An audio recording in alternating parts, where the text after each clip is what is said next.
vous l'avez compris. On ne va pas parler de nutrition ce soir, mais je vais faire la candide et je vais poser des questions pour que Mona nous raconte son histoire, son combat. Alors d'abord Mona, merci beaucoup d'avoir accepté. Est-ce que vous pouvez nous parler un petit peu de vous? Vous êtes franco-iranienne, où est-ce que vous avez grandi et comment est venu votre engagement? Bonsoir à tous, déjà merci d'être aussi nombreux, c'est incroyable. Alors moi je suis née à Téhéran, d'une maman kurde et d'un papa perse, et au moment de la révolution islamique de Khomeini, ma famille a été parmi les premières touchées, puisque mon oncle a été l'un des premiers à être fusillé après la prise de pouvoir du Mollah. Mes parents ont tenu 3 ans et ils se sont rendus à l'évidence que la République islamique n'allait pas partir. Qu'il était temps de quitter l'Iran, et à ce moment-là, donc, on a pu partir aux États-Unis, comme énormément d'Iraniens à cette époque, ou la France. Et mon père va décider, alors je suis désolée, je ne sais pas qu'il n'y a pas d'Américains dans la salle, mais il va dire les Américains sont un petit peu cons, moi je veux un pays de culture, donc ce sera la France, parce qu'il était un grand fan de Victor Hugo. Donc voilà comment on arrive en France, donc j'ai à peine 2 ans à ce moment-là, et sauf que mon père ne reviendra jamais, puisqu'il avait 50 ans à ce moment-là, il avait toute sa vie en Iran, et il ne se voyait pas quitter son pays, recommencer une vie à zéro, et devoir tout reconstruire finalement. Et donc c'est comme ça que j'ai grandi seule avec mon frère et ma mère ici, et que bien évidemment j'ai dû faire énormément d'allers-retours entre la France et l'Iran pour pouvoir continuer à le voir et avoir ma famille. Donc très logiquement, le 16 septembre 2022, le jour de la mort de Mahsa Amini, dont je pense que tout le monde connaît l'histoire ici, moi j'étais à Paris et je venais de fêter mes 40 ans, j'étais très loin de ce qui se passait à ce moment-là en Iran, mais ma mère était en Iran depuis plus d'1 an, et donc elle m'envoie ce message en me disant « Mona, la jeune fille dont je t'ai parlé est morte ». Et c'est comme ça que ça commence, puisque très rapidement, en regardant les réseaux sociaux, les médias d'opposition dans la République islamique, comme je pense les 8 millions d'Iraniens de la diaspora, il me faut quelques instants pour réaliser qu'on est face à une révolution. Et que ça a une forme très différente de toutes les contestations qu'on avait vues avant, que ce soit celle de 2009, de 2019. Là, vraiment, ça prenait tout le pays, toutes les couches, les classes sociales, toutes les ethnies. Et le mot d'ordre, dès le premier instant où les gens sortent dans la rue, c'était « Abat la République islamique, à mort Khomeini ». Donc c'était évident, et puis c'est là où je me dis il faut que je fasse quelque chose à ma toute petite échelle pour aider les gens à entendre leur voix. D'autant plus qu'à ce moment-là, quand je regardais les médias en France, on avait un petit bandeau qui défilait en bas et qui parlait de protestation en Iran. Et puis je voyais énormément d'experts sur l'Iran, sur les plateaux télé, expliquer aux gens que les Iraniens ne voulaient pas d'une révolution, qu'ils avaient peur d'avoir un Irak ou un Afghanistan bis, que la plupart des Iraniens soutenaient encore le régime. Et je me suis dit, face à tant de désinformation, il va falloir alerter l'opinion publique et expliquer qui nous sommes. Et donc c'est comme ça que va naître Femmes Azadi. Et ensuite, donc, on va mener énormément d'actions politiques, événementielles, des manifestations, des résolutions au Parlement européen, etc. Jusqu'à aujourd'hui. Alors, qui est ce on, justement? Avec qui avez-vous créé votre association Femmes Azadi? Eh bien, ça va commencer assez simplement, puisque à l'époque, je faisais un peu de création de contenu sur les réseaux sociaux, et je me dis qu'il faut que je lance une vidéo au tout début. Mais apparaître seule dans une vidéo pour expliquer aux Français l'Iran, ça avait peu de sens. Donc je vais contacter plusieurs femmes franco-iraniennes que je voyais dans une manifestation qui avait lieu tous les dimanches à Paris, et aussi sur les réseaux sociaux, en leur demandant si elles acceptaient de faire cette vidéo avec moi. Et donc on tourne cette vidéo, je demande à un ami de me prêter son studio de photos, je mets mon petit iPhone, et puis hop, on fait un petit montage, et en fait cette vidéo, quand je vais la poster sur les réseaux sociaux, elle va faire plus de 10 millions de vues. Elle va être reprise par Sophie Marceau, Juliette Binoche, Carla Bruni, en fait tout le monde se met à partager cette vidéo, et je pense que c'est vraiment, d'ailleurs j'ai une anecdote très drôle de quelqu'un qui me suivait sur les réseaux sociaux et qui me dit: je viens d'arriver chez ma grand-mère au Congo, elle me montre ta vidéo sur l'Iran. Waouh, je crois qu'on a vraiment réussi ce qu'on avait prévu de faire. Et donc c'est là où on se dit finalement on n'est pas si petite que ça. Si on unit nos forces et qu'on agit, on peut quand même changer un peu les choses ici en France. Et donc, on va sortir le carnet d'adresses et l'ami de ton ami qui est mon ami qui est l'ami de l'ami. Et ben voilà, c'est comme ça qu'on commence à se retrouver 2 semaines après la commission des affaires étrangères de l'Assemblée nationale, puis à tisser des liens avec des sénateurs, à aider à faire voter une résolution au Parlement européen pour classer le corps des gardiens de la Révolution sur la liste des entités terroristes. Enfin, on va vraiment faire tout ce qui est possible et en parallèle aider les Iraniens à l'intérieur du pays. Donc par l'envoi de VPN, donc c'est ce qui permet aux jeunes de se connecter à Internet quand le régime est des filtres, par l'envoi aussi de paraboles Starlink, en aidant aussi certains jeunes à prendre en charge leurs frais médicaux, les frais d'avocat, puisqu'il y a énormément de jeunes qui ont été mutilés, blessés pendant les protestations dans la rue.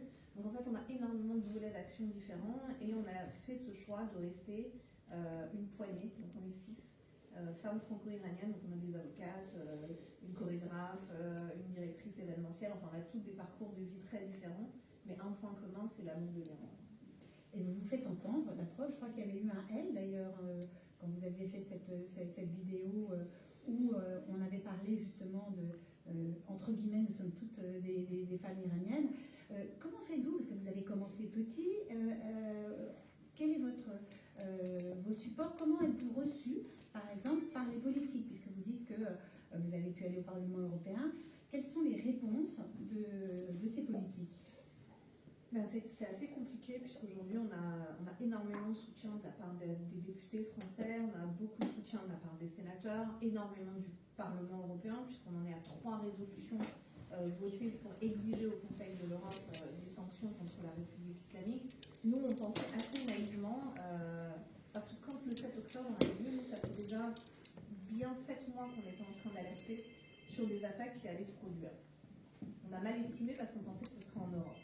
Donc on n'arrêtait pas de dire, quand Khamenei est pris au piège, il active ses proxys terroristes et il va frapper. Il va frapper pour avoir un moyen, encore un levier de négociation avec l'Occident, parce qu'il est fragilisé de l'intérieur. Ça a été Israël. C'est vrai qu'on s'en doutait pas forcément, donc on n'a pas été spécialement surprise au matin du 7 octobre, hormis comme tout le monde par l'ampleur de l'attaque. Et puis on s'est dit ça va être le point de bascule, ça va être le moment où finalement tous les dirigeants occidentaux vont réaliser que ce sur quoi on les alerte depuis 1 an est arrivé. Et qu'il va y avoir une espèce de prise de conscience de dire ok là il faut qu'on arrête de négocier puisque ça fait des années qu'on négocie, qu'on est dans une politique de désescalade, qu'on essaye d'avoir des accords avec eux, mais finalement on est face à un État terroriste, donc il faut agir comme tel. Eh bien, on va voir complètement l'inverse, puisque au lieu de se dire il faut sanctionner et aider les Iraniens à renverser le régime, les dirigeants occidentaux vont faire le pari de on va les apaiser, et pour éviter qu'ils activent plus encore leur proxy terroriste, on va aller dans leur sens. Donc nous, on a toujours eu cette espèce de plafond de verre face à nous, où des députés montaient au créneau en disant il faut qu'Emmanuel Macron classe le corps des gardiens de la Révolution sur la liste des entités terroristes. Et bien systématiquement, le Quai d'Orsay ou l'Élysée appelaient pour leur dire surtout pas, vous vous arrêtez là. Idem au Conseil de l'Europe, puisqu'on avait Joseph Borrell, j'imagine que vous connaissez tous, qui faisait barrage systématiquement. Alors un coup c'était ce n'est pas parce que les Iraniens n'aiment pas les mollahs qu'on a le droit de dire que ce sont des terroristes. Un coup c'était les conditions juridiques ne sont pas réunies pour pouvoir les classer en organisation terroriste.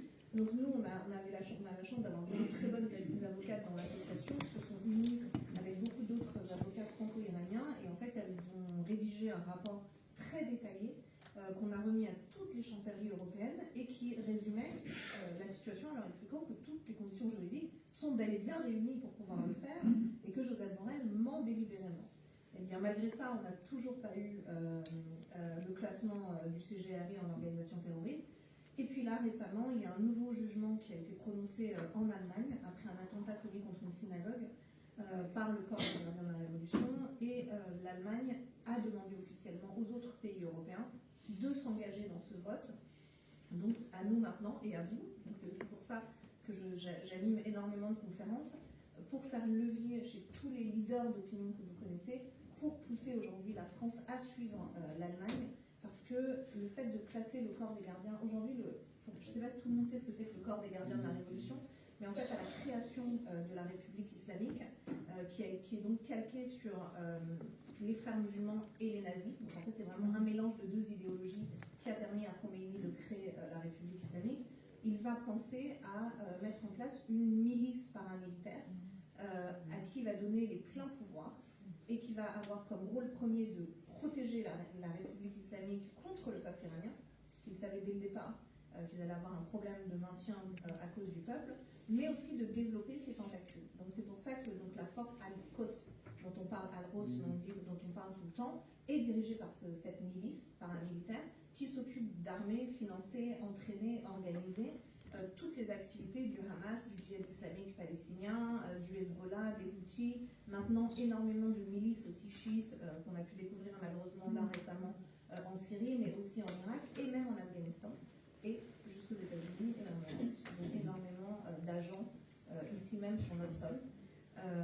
Et ce corps des gardiens de la Révolution détient 60% des richesses iraniennes. Pour avoir un ordre d'idée, 10% des matières premières mondiales sont en Iran. C'est énorme pour un pays. Il y a également les activités de narcotrafic. 20% du trafic de cocaïne dans le monde est tenu par la République islamique et le Hezbollah. Ça, c'est souvent des choses que les gens ignorent.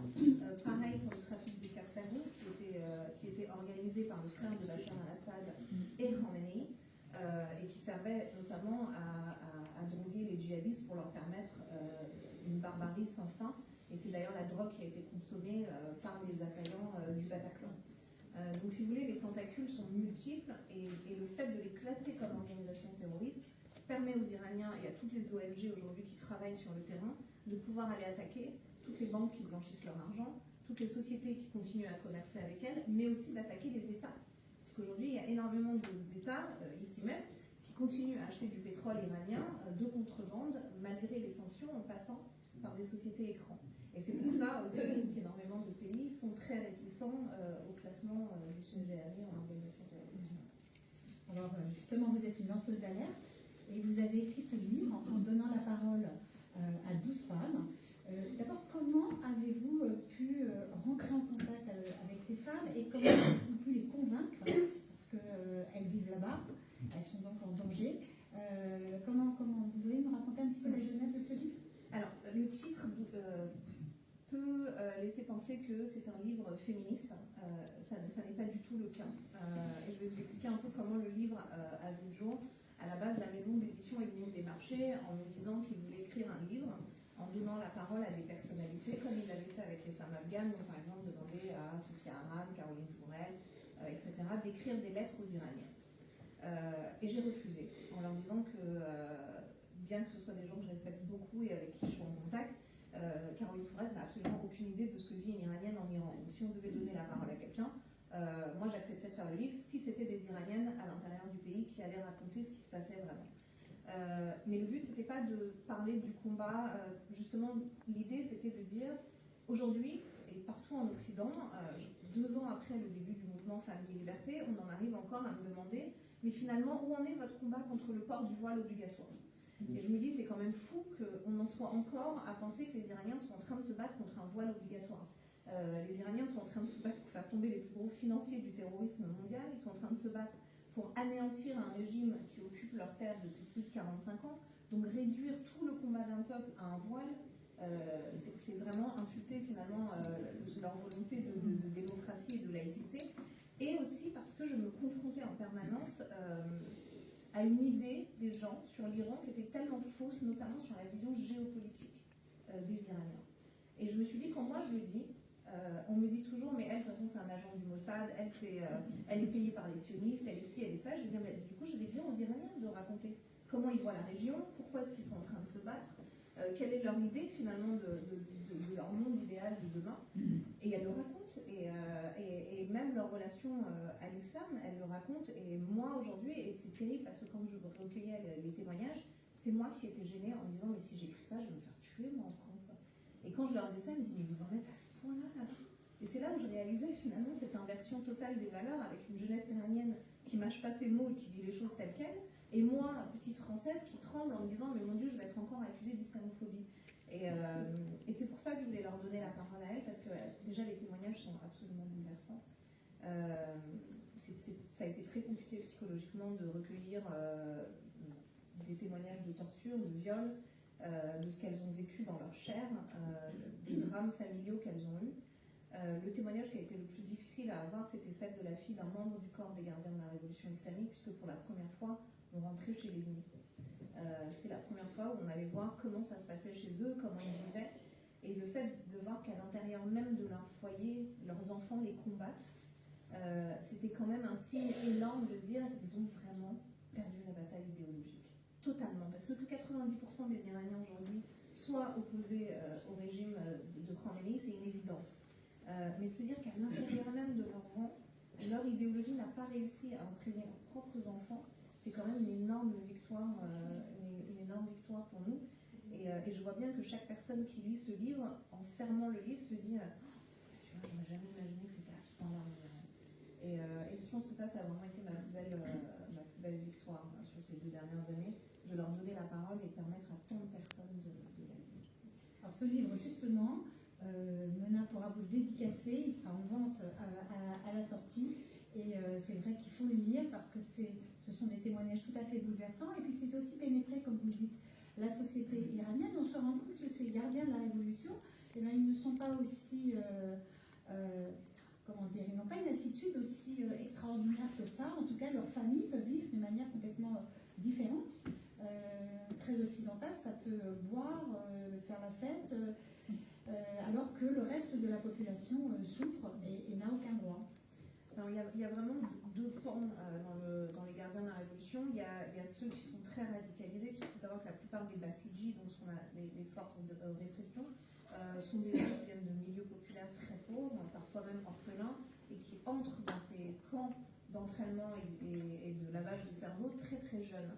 Donc eux sont vraiment très radicalisés. Ceux qui les dirigent, c'est un peu à géométrie variable. C'est-à-dire qu'on a celui qui croit dur comme fer à son idéologie, qui est avant tout un djihad idéologique mondial, la destruction de l'Occident et bien évidemment la destruction d'Israël. Et puis il y a un autre pan du camp des gardiens qui finalement n'a un peu rien à foutre de tout ça, pour parler vulgairement, et qui est juste intéressé par la richesse qui est la sienne. Et là, effectivement, leurs enfants roulent en Ferrari à Téhéran, ont des bars cachés, consomment de l'alcool et de la drogue à gogo. Et justement, l'un des témoignages montre très bien comment cette fille d'un couple très aisé, qui n'a rien à voir avec la République islamique, voit autour d'elle cette jeunesse dorée d'enfants du régime qui jouit d'une impunité totale et qui fait ce qu'il veut, quand des gens comme Marsan Amini, qui viennent de milieux pauvres, qui étaient kurdes, a été littéralement battu à mort pour une mèche. Donc quand on dit qu'une mèche de cheveux dépassait de son voile, elle avait une tenue islamique complète, elle avait vraiment juste une mèche de cheveux. Donc on voit la différence qui est finalement assez révélatrice, même des différences de richesse, de mode de vie, de répartition des choses en Iran. Aujourd'hui, on a quand même plus d'un Iranien sur 2 qui vit sous le seuil de pauvreté. On a la monnaie la plus faible au monde. Pour avoir un ordre d'idée, à l'époque du Shah d'Iran, $1 valait 7 tonnes. Aujourd'hui, $1 vaut 70 000 tonnes. Donc c'est ingérable pour la population iranienne. D'ailleurs, la dernière fois, on avait fait une petite conversion pour se rendre compte, puisqu'un Iranien disait, voilà, avec tant de tonnes, j'ai pu m'acheter ça. Donc il y avait 3 sachets de thé, parce qu'ils les achètent à l'unité, tellement ils n'ont plus d'argent. Une barre en chocolat pour son enfant, et je crois que c'était une petite boîte de 6 œufs. Et si on devait le traduire en euros, c'est comme s'il avait payé 45 euros pour ça. Donc les Iraniens ne peuvent plus manger à leur faim, ne peuvent plus payer leurs factures. La situation est telle que même de ce point de vue-là, il n'y a aucune autre solution que cette révolution. Alors justement, il y a cette génération Z, avec toutes ces jeunes femmes qui alertent, parce qu'en effet, elles enlèvent leur voile, mais il y a derrière elles, il y a avec elles des hommes qui les accompagnent.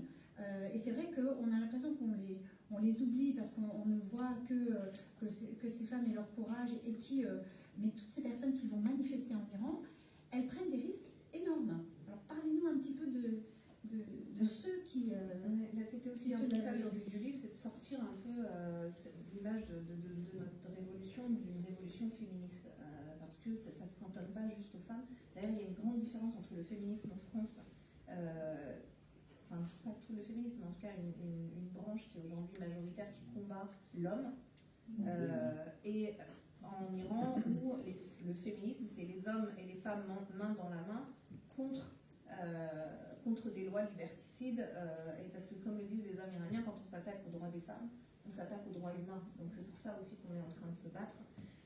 Et finalement, cette génération Z, elle est en train de bousculer tout ce qu'on a vu avant, parce que la génération de ma mère, ma génération, on est des générations traumatisées de la République islamique. Et moi, j'ai un exemple hyper parlant, c'est que quand j'ai commencé ce combat, ma mère était en Iran au début, et puis elle m'a dit parle-en, c'est pas grave, prends le risque, et moi je vais sortir du pays. Donc finalement c'est bon, elle a pu sortir à ce moment-là de l'Iran. Et ensuite s'est posé la question de maman, est-ce que tu m'autorises à y aller, parce qu'on avait énormément de biens en Iran et qu'on savait que la première chose qui allait se passer, c'était la saisie de tous nos biens. Et elle m'a dit, mais là, le courage de cette jeunesse nous oblige, donc tant pis pour ce qui nous arrivera à nous, à notre échelle, mais vas-y. Et effectivement, c'est ce qui s'est passé derrière. Mais vous voyez, malgré tous les combats que je menais, le jour où j'avais écrit directement une insulte à Khamenei sur mes réseaux sociaux, elle m'a appelé, ma mère, et elle m'a dit, Mona, pas ça, t'en prends pas à lui, n'écris pas son nom, tu sais très bien, ils sont fous, si tu t'en prends à Khamenei, ils vont le tuer. Et en fait, j'ai vu toute sa peur, ces 45 ans de peur sortir d'un coup, et je disais, mais maman, avec tout ce que je fais, tu crois qu'ils n'ont pas déjà envie de me tuer? Tu crois que c'est juste parce que j'ai rajouté que c'est un âne que ça allait changer quelque chose à ce qui est en train de se passer? Et c'est là que j'ai vraiment réalisé le traumatisme qui est le sien et qui est celui de génération après génération. Et même moi, par certains moments, et j'ai eu la même réflexion de ma mère, c'est de me dire, avec tout ce que tu fais, eh bien, j'ai mis du temps avant d'écrire ma première insulte à Khamenei sous un tweet qu'il avait écrit, parce que je me disais, on sait que c'est la ligne à ne pas franchir, parce que c'est là où potentiellement demain quelqu'un peut venir me couper la tête en bas de chez moi. Et puis finalement, cette jeunesse-là nous a permis à tous d'aller au-delà de toute cette peur, parce que quand on voyait leur courage, on disait, mais on est ridicule, nous, à côté. Et dans le livre, on voit au fur et à mesure des témoignages que les autres générations, eh bien, n'ont pas rejoint ces jeunes dans la rue, mais pas parce qu'elles ne croyaient pas à cette révolution, parce qu'il y avait la peur, parce qu'il y a la faim aussi. Et je pense que quand l'une d'entre elles m'a dit et toi, Mona, tu serais sortie dans la rue si tu étais en Iran? J'ai été incapable de lui répondre parce que j'ai 2 enfants. Et je me disais, mais est-ce que je serais sortie, moi? Est-ce que j'aurais pu supporter le fait que si je me fais attraper, je sais que de manière systémique, je vais être torturée, je vais être violée, je vais subir les pires horreurs, et puis surtout, qui va s'occuper de mes enfants si je meurs?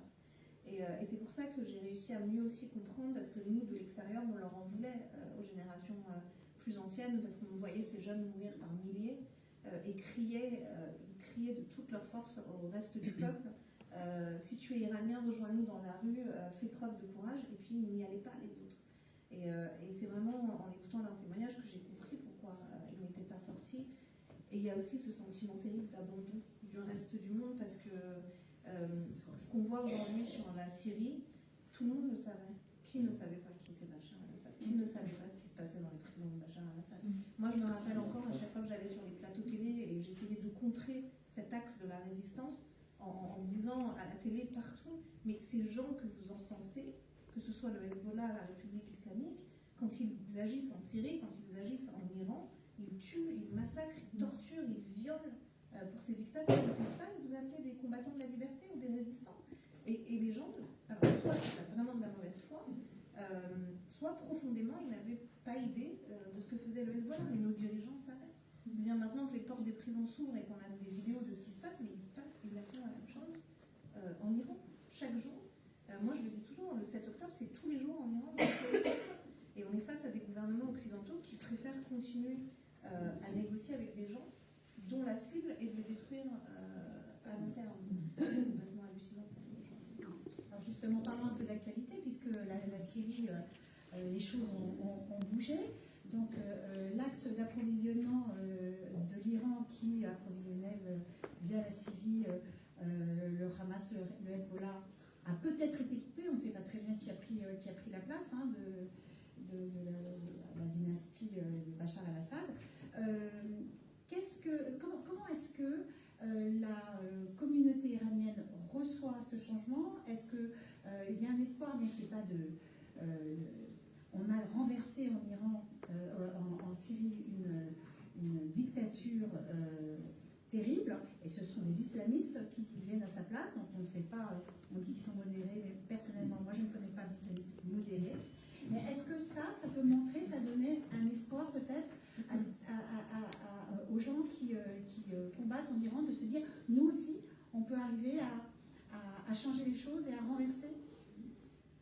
C'est une évidence, et je pense que ce qui s'est passé là depuis le 7 octobre, mais surtout depuis les 3-4 derniers mois, il y a eu énormément d'espoir pour le peuple iranien, et c'est pour ça aussi, je pense, qu'il y a cette relation qui s'est nouée depuis plus d'un an avec Israël et le peuple israélien. C'est qu'on a pu voir que ce que Khamenei avait mis, Khomeini avant lui et Khamenei après, avait mis 45 ans à construire, Israël l'a dégommé en un an.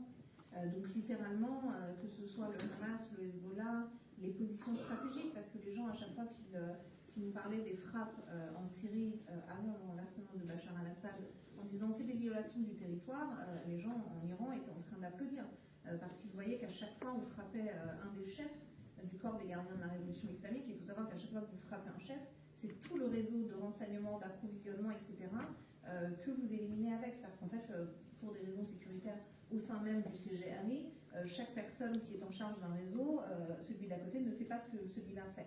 Donc finalement, nous, on savait très bien pourquoi ces frappes étaient menées. Donc on a vu cet axe de la résistance se briser petit à petit.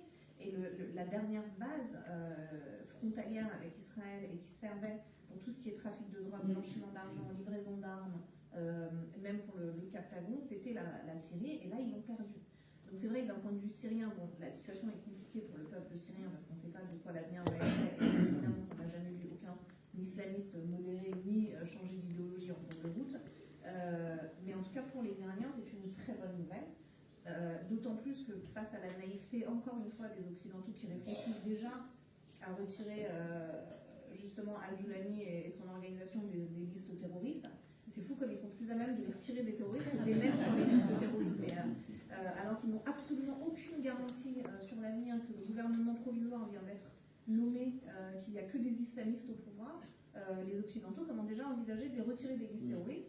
Mais à côté, on a toujours Israël beaucoup plus clairvoyant sur la situation, qui se dit, attends, vous êtes gentils les gars, moi je vais déjà aller frapper les stocks d'armes, les armes chimiques, faire en sorte que qui que ce soit prenne le pouvoir demain, ils ne puissent déjà, pas nous attaquer, mais nous, ça nous arrange aussi, parce que ça veut dire que les capacités de nuisance syrienne vont être telles que ça n'intéressera pas forcément la République islamique de tenter à nouveau rapprochement, même s'ils vont certainement le faire, mais ça sera caduque, puisque finalement, la Syrie n'aura plus les moyens d'être une menace pour Israël. Et quand Israël élimine une menace contre son propre pays, il enlève aussi un moyen de négociation à la République islamique qui nous sert.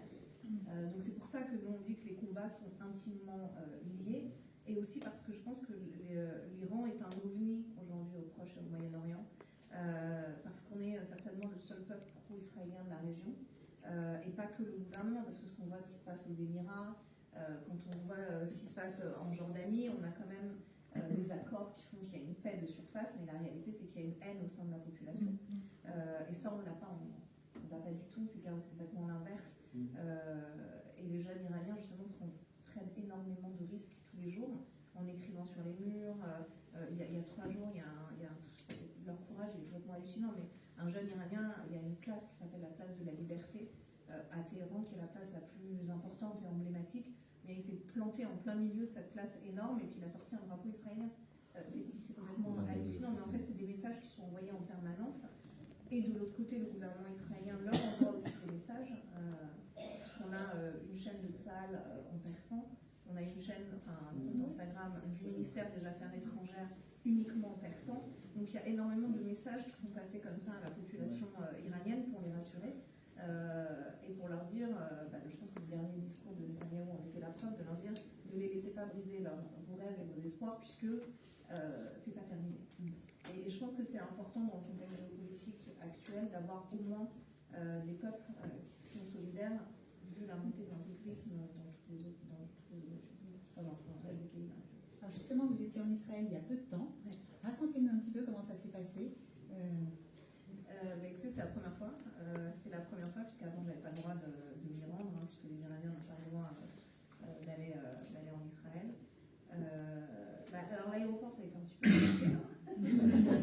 Ah, c'est très ça. Je n'ai pas été prévenue quand il fallait mon arrivée. Donc, je suis restée 5 heures là-bas. Et donc, ils voulaient me renvoyer en France.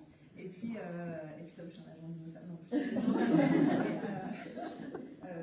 j'ai pris mon petit téléphone et puis j'ai envoyé des messages, hein, merci Harry, à tous les gens que je connaissais en disant sortez-moi de là, je pense que ça sent mauvais pour moi.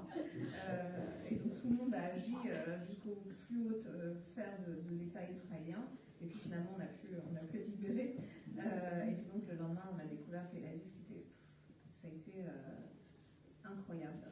Enfin, je ne peux même pas le décrire. Et ce qui a été assez fou, et je vous promets que c'est profondément et réellement sincère, c'est que j'ai retrouvé un bout de l'Iran. Je ne sais pas comment l'expliquer, mais j'étais avec une amie, la présidente de Famazadi, et elle me disait à chaque fois qu'on marche, ça sent l'Iran.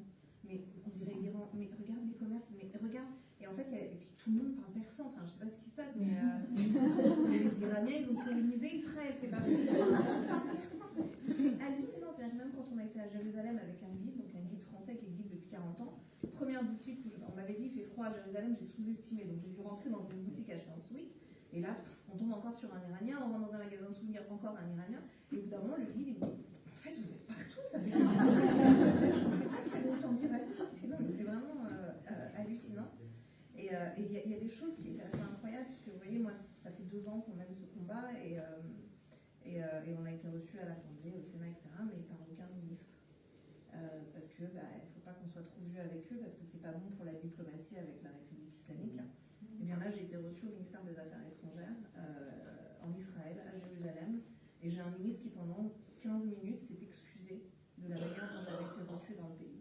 Et ça, c'est quand même des choses qui ne sont pas anodines, parce que quand on fait preuve d'un tel respect envers des gens qui sont juste là pour visiter le pays, et bien ça me touche et ça montre que cette amitié, elle va au-delà de l'ennemi de mon ennemi devient mon ami. Et voilà.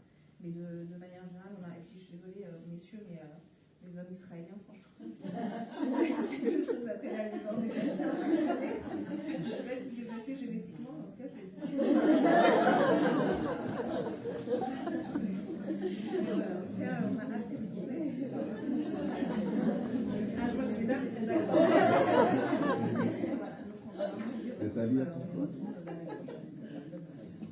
En tout cas, on vous voit beaucoup dans les événements de la communauté. La communauté est très heureuse et très fière de vous avoir à ses côtés. Je pense que tout le monde ici serait d'accord. Voilà, je pense que on va peut-être faire maintenant des questions, si vous en avez.